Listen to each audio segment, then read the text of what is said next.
Baik. Assalamualaikum. Waalaikumsalam warahmatullahi wabarakatuh. Waalaikumsalam warahmatullahi wabarakatuh. Ya. Sambil tunggu yang lain sambil kita mulai sebentar ya.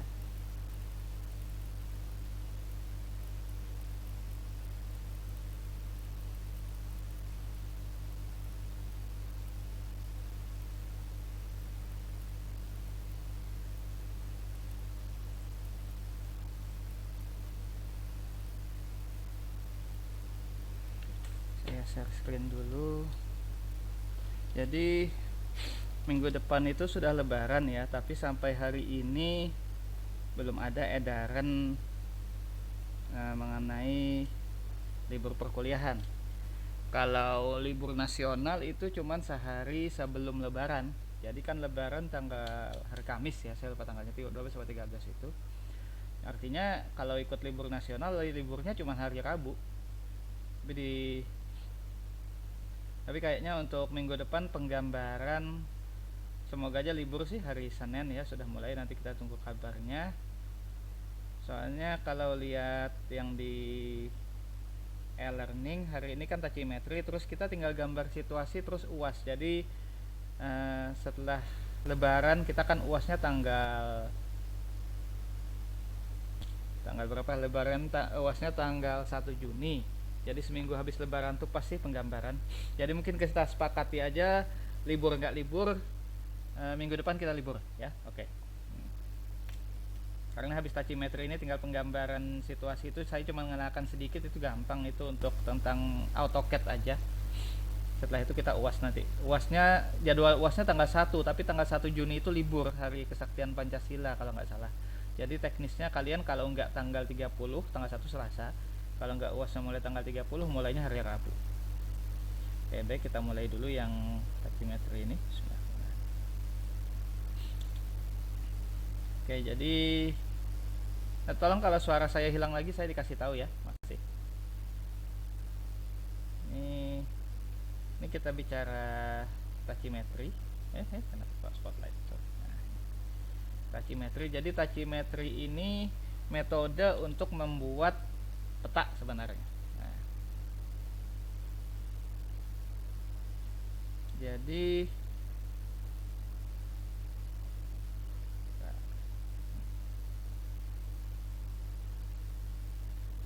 tachymetry ini adalah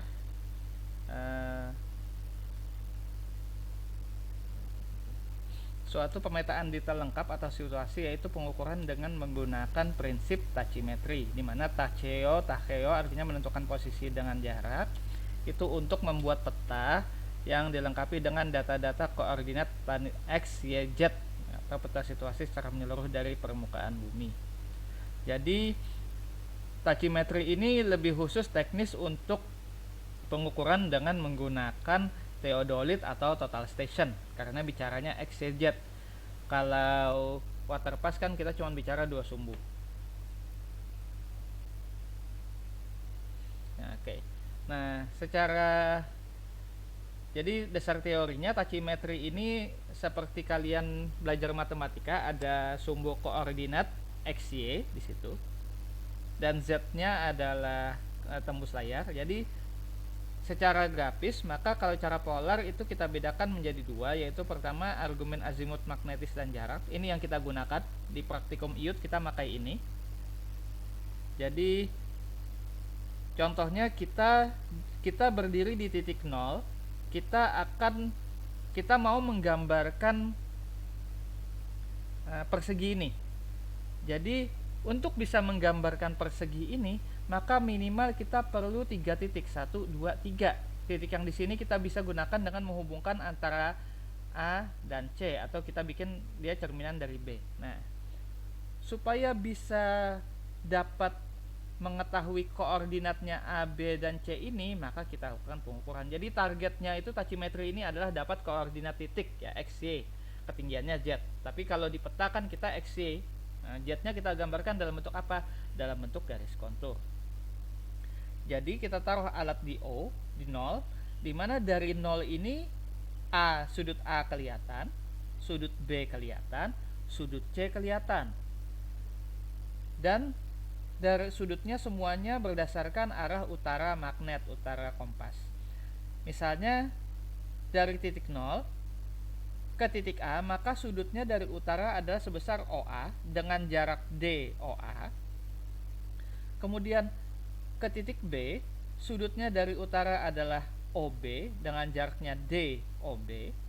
Dan ke titik C, sudutnya dari utara adalah OC dengan jarak D OC.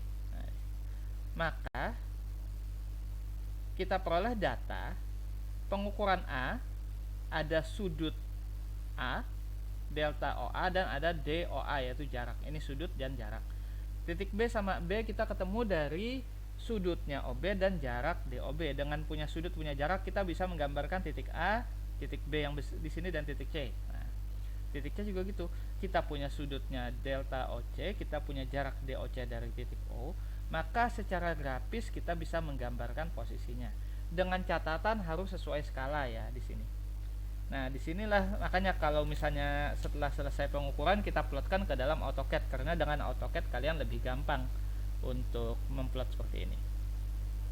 Dimana delta OA, delta OB, dan delta OC itu adalah azimut geografis, dan DOA, DOB, DOC adalah jarak mendatar. Koordinat planimetris X dan Y digunakan dengan metode polar dengan argumen azimut dan jarak. Jadi intinya mencari di A ini X-nya berapa, Y-nya berapa, di B ini X-nya berapa, Y-nya berapa, dan di C X-nya berapa, Y-nya berapa dengan sudut dan jarak. Nah, inilah yang kita lakukan nanti kalau praktikum, di mana menggambarnya supaya skalatis lebih enak kita biasakan di AutoCAD. Nah, selain metode azimut ada lagi metode lain, tapi ini kalau praktikum kita tidak memakai ini. Tapi cukup yang penting kalian tahu, yaitu argumen sudut dan jarak. Misalnya untuk menggambarkan persegi A, B, C, D, maka kita menaruh alat di A, di B, dan di C. Pertama taruh alatnya di A, kemudian kita dari A kita dapat sudut posisi titik D dan titik A. Kemudian dari titik B, taruh alat di B, kita bisa melihat titik A dan titik B. Taruh alat di C, kita bisa lihat titik C dan titik B. Dengan sudut masing-masing, sudutnya patokannya bukan dari utara kalau ini, tapi dari berdasarkan garis hubungan A, B, sama BC ini. Misalnya di A, untuk menggambarkan sudut A, sisi A, maka dari garis AB besar kita dapat beta BA ke B, beta BB di sini. Nah, sama di sini juga dari C untuk ke B dan C, dari garis BC kita dapat beta BC, beta CB, dan beta CC di situ. Nah, di sini ini dengan argumen sudut dan jarak. Di mana di sini A, B, C adalah titik basis. Kemudian A kecil, B A kecil, C kecil, D kecil itu titik detail. Kemudian proyeksinya A aksen, B aksen, C aksen, D aksen, dan AA aksen, AB dan AC aksen jarak basisnya. AB dan BC garis basis. Jadi berdasarkan garis AB dan BC-nya di sini. Kemudian titik detailnya dinyatakan titik A adalah AA aksen dan A aksen A aksen, B-nya AB aksen dan B aksen B, C-nya adalah AC aksen dan C aksen C. Nah, ini jauh lebih ribet daripada dengan menggunakan azimut. Kenapa? Karena patokan AB ini bisa berubah-ubah tergantung kedetailan kalian mengukur. Makanya ini jarang kita gunakan. Kita biasanya tetap menggunakan yang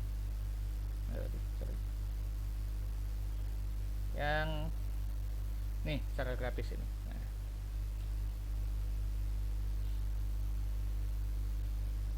Oh ya, ini ketinggalan, sorry. Jadi kita back lagi.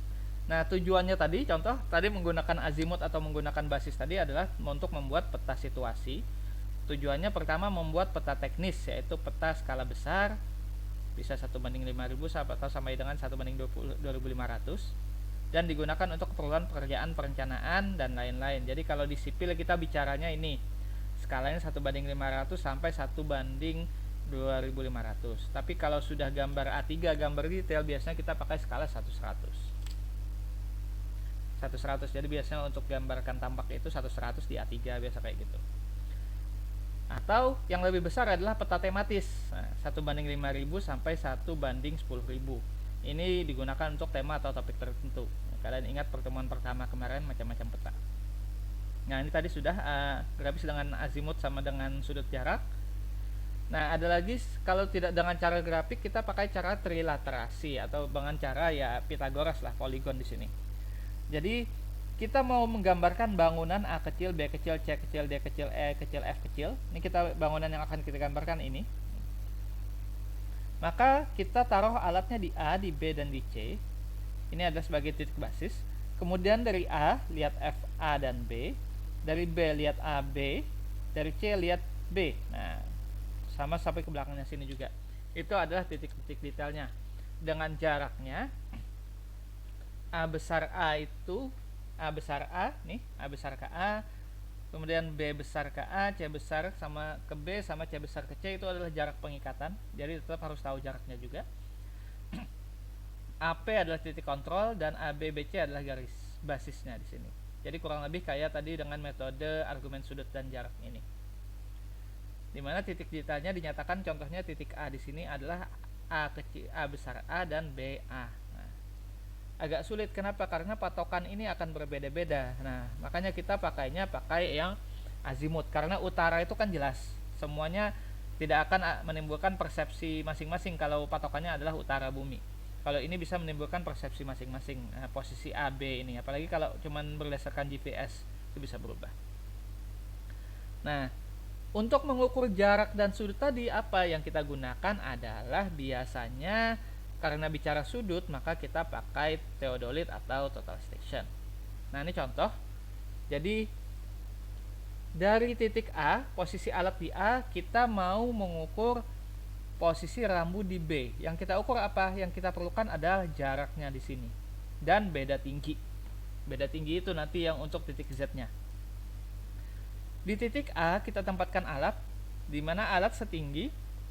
Di sini ada patoknya di sini TPA. Alatnya setinggi TA dari TPA. Kemudian alat di B berdiri di patok juga di TPB. Nah, yang kita mau ketahui adalah berapa beda tinggi ini, delta HAB ini yang mau kita ketahui. Karena ini kan B lebih tinggi dari A, tapi berapa besarnya itu yang pengen kita ketahui. Nah, dari sini alat itu bisa nembak lurus ke sini, bisa nembak menyudut. Yang jelas yang dibaca sama, nanti benang atas, benang tengah, dan benang bawah di sini. Itu yang akan kalian baca di alat, nanti semester depan kalian akan lebih jelas di praktikum. Yang kita perlukan pertama apa? Jarak, yaitu DM. Nah, rumusnya DM adalah 100 dikali bacaan benang atas dikurangi bacaan benang bawah dikali cos alfa kali cos alfa. Alfanya yang mana? Alfanya sudut ini. Nah, sudut alfa dari mana, Pak? Sudut alfa itu dari alat. Kalau di theodolit itu sudah otomatis kelihatan di bacaan digital kalian. Jadi kalau kalian otak-atik dia akan otomatis di sini.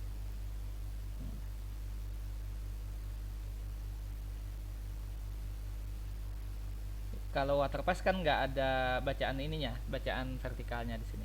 Nah, beda tingginya delta HAB adalah tinggi alat di A, TAA ditambah TPA ditambah 100 dikali benang atas dikurangi benang bawah dikali sin alfa cos alfa tadi dikurangi benang tengah, kurangi bacaan benang tengah dikurangi tinggi patok di sini. Nah, itu adalah delta H AB. Jadi selisih antara titik A dan titik B itu di situ. Jadi ini adalah rumus dasarnya. DM jarak sama dengan 100 dikali BA min BB, benang atas kurang benang bawah dari bacaan alat, dikali cos alfa kali cos alfa. Alfanya dari alat langsung. Dan delta HAB beda tingginya adalah tinggi alat di A, TAA tambah TPA ditambah 100 kali benang atas kurang benang bawah kali sin alfa kali cos alfa dikurangi benang tengah, dikurangi bacaan benang tengah dikurangi tinggi patok di B situ.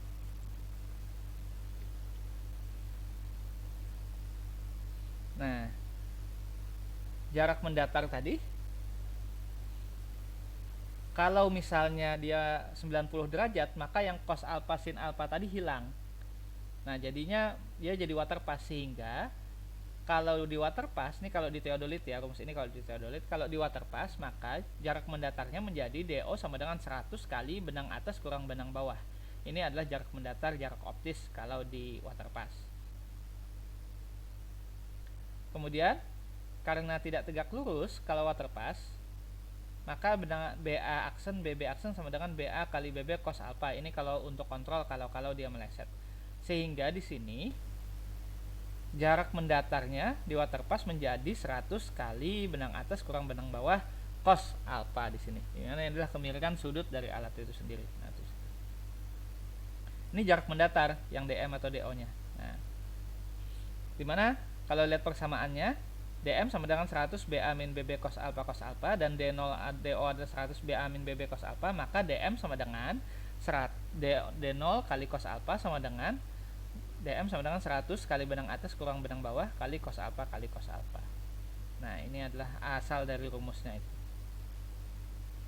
Nah, untuk beda tinggi sendiri, tadi delta H sama dengan TA tinggi alat di A ditambah tinggi patok A ditambah V. V itu adalah bacaan tadi. V itu ini. Nah, jarak dari alat ke titik benang tengah kurangi bacaan benang tengah dikurangi tinggi patok di B. Atau menjadi TAA tambah TPA tambah 100 BA min BB sin alpha cos alpha dikurangi benang tengah kurang TPB. Jadi asalnya semua dari gambar ini. Nanti kalau sudah contoh soal di praktikum gampang kok. Nah, sekarang tahapannya.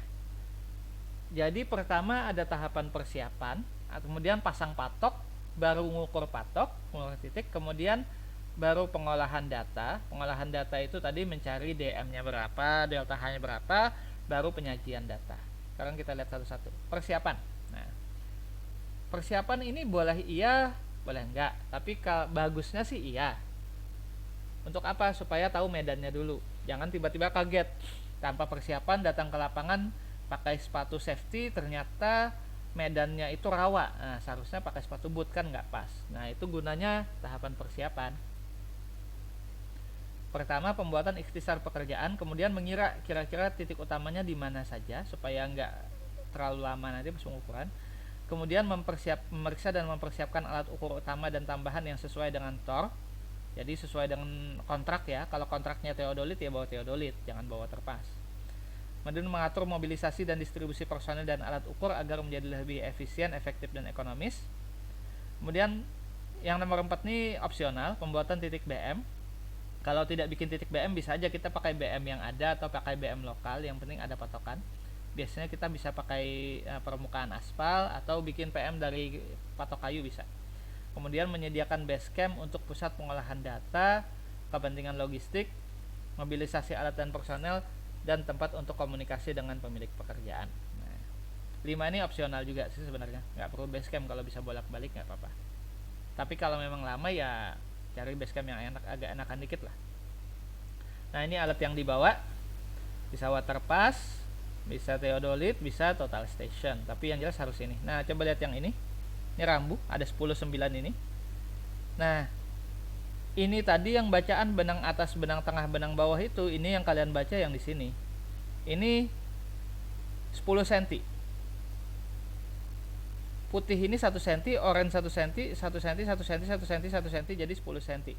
Nah, nanti di alat ini akan kelihatan ada garis. Nah, garis itu harus pas di sini, mendatar. Jadi dibaca tengahnya di mana.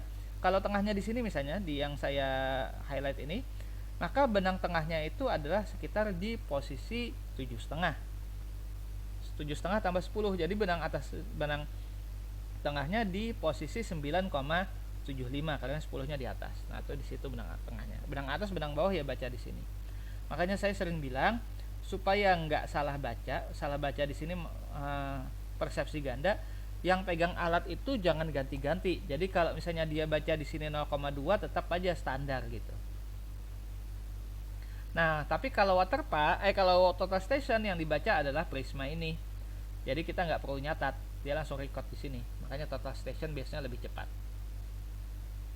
Nah, sekarang pemasangan titik. Jadi mematok, dipasang patok ya biasanya. pendistribusian titik-titik BM dan titik-titik bantu yang berfungsi sebagai titik utama dan sebagai titik ikat. Orde primernya 5-10 kilo, orde sekundernya 3-5, orde tersier 1-3, orde quarter 0,5-1. Nah, distribusi untuk alat titik batu dipilih yang stabil supaya nggak goyang-goyang. Kemudian aman tapi tidak bersifat permanen. Jadi aman itu maksudnya nggak diganggu orang, tapi kalau dicabut bisa. Ya. Kemudian harus saling terlihat dari kedua titik yang bertetangga. Jangan sampai ketutupan pohon titiknya yang dipilih, kan susah. Nah, ini contoh layoutnya kayak gini yang mau dipetakan. Nah, jadi kayak kalian biasa di sini ini Masjid Al-Baitar yang mau dipetakan, biasa sih di situ. Jadi dilihat dulu, oh nanti patoknya di sebelah mana. Contohnya dari sini, patok alatnya di sini. Alat di sini bisa lihat 1, 2, 3, 4. Nah kan enak gitu, langsung dapat 4 titik. Atau di sini alatnya kelihatannya kemana, larinya kemana. Nah itu dipatok dulu, baru diukur. Jangan sambil jalan, susah nanti. Nah ini tadi BM, bisa bentuknya seperti ini, BM beton tadi, tapi opsional. Kita biasanya nggak pakai beton, kita pakai kayu galam aja atau kayu ulin atau bukan kayu ulin sih, kayu galam biasanya dibawa, pasak-pasak dalam gitu dipasang. Titiknya kalau primer tingginya sekitar 8 sampai 1 meter, 80 cm sampai 1 meter. Kemudian kalau quarter ya kecil-kecil aja. Sini juga sama. Ini titik bantu, yang bulat ini titik bantu, ini titik utama. Kalau bisa, kalau primer ya sampai 40 cm lah, jangan panjang-panjang ininya. Jadi biasa kita bawa pasak dalam tuh sekitar 30-40 cm. Nah kalau sudah dipatok baru diukur. Diukurnya apa yang diukur? Sudutnya berapa, jaraknya berapa, beda tingginya berapa. Nah itu di situ yang penting, dan itu dicatat. Jadi misalnya dari A ke B, patoknya di B, alatnya di A. Oh, alpanya sekian, D0 nya jarak miringnya sekian, jarak mendatarnya DM nya sekian, beda tingginya V sekian. Oke. Pindah lagi alatnya, ukur lagi titik baru. Nah itu seperti itu. Nah itu adalah tahapan di pengukuran titik utama dan detail. Jadi pertama pengukuran posisi horizontal dan vertikal. Kalau tidak terdefinisi bisa pakai GPS, tapi kalau enggak ya pakai BM lokal aja. Kemudian minimal menggunakan theodolit atau TS. Kalau untuk yang gambar tadi ya, kalau waterpass jelas nggak mungkin. Kemudian lakukan pengukuran posisi vertikal dengan sifat datar. Kalau vertikal aja sifat datar bisa. Lakukan pengukuran detail dengan alat theodolit. Ini kalau kalian punya 2 alat, tapi kalau enggak ya pakai theodolit aja 1 cukup kok. Nah, pengukuran detail pakai theodolit. Letakkan alat theodolit kompas di titik-titik rangka ikatnya dulu, kemudian atur kompasnya ke utara dulu, kemudian ukur tinggi alatnya. Nah, meteran wajib dibawa. Kemudian buka skrup pengunci jarumnya sampai benar-benar dia setting bandulnya, baru diukur di situ. Nah, yang dibaca apa? Baca benang tengah dulu. Setelah benang tengah baru benang atas dan benang bawah, baru lihat sudutnya. Tapi kalau di theodolit sudutnya itu langsung kalian catat di layar aja, itu di situ. Nah, ini hati-hati kalau bawa theodolit ke lapangan, sebelum dibawa ke lapangan di lab dilihat dulu, kelihatan nggak garisnya. Jangan-jangan benang atas, benang tengah, benang bawahnya ada yang kehapus. Itu akan sulit kalian nanti. Jadi harus dilihat dulu. Kemudian ukur tinggi patok yang ada. Nah, detail yang perlu dibidik biasa kita bicara kalau bangunan itu pojok-pojok bangunan, kalau jalan itu bicara tepi jalan, sungai itu yang kita lihat tepi sungai. Nah, kalau tanaman ini nggak tahu, saya sendiri belum pernah mengukur tanaman ya, tapi yang jelas ada batasannya kayaknya. Pagarnya juga batas ujung-ujung.